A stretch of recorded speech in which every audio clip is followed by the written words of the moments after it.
Greetings and salutations, fellow YouTube enthusiasts. Lexicon here, back to talk with you about another basic Overwatch concept the newer and maybe some experienced players will find useful. Today's video is going to be about flexibility as it relates to character switching to counter the opposing team's tactics. Unlike many team-based shooters or MOBAs, Overwatch doesn't lock you into the same character for an entire round. This is one of many things that sets the game apart and plays heavily into the overall game strategy.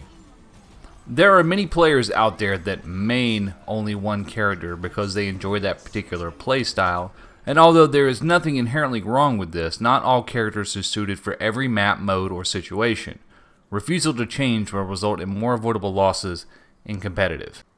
We've all had those matches where you dominated the enemy team for their first round or rounds, and yet somehow they managed to make a comeback and take the match. 90% of these losses are a direct result of players not switching to adjust to counter the opposing team, yet their opponents adjusted to counter them. As I have said in previous videos, Overwatch is a team-based game, and as a member of the team, you have to understand that if the enemy adjusted to counter your tactics, or you are stalled at a point, you need to make adjustments or you're going to lose.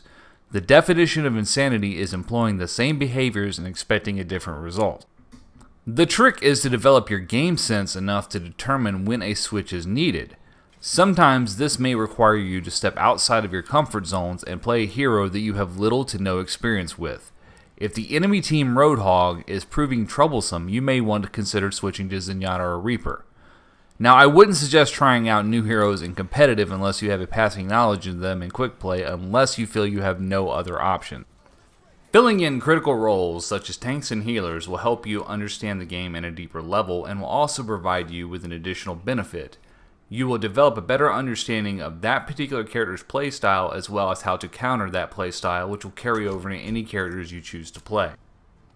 I highly recommend that you take the time to play with all characters to develop an understanding of their skill sets and how to counter them. The random arcade mode is a great place to learn new characters that you may have never tried, and you may find that you enjoy some of them as much as your main characters.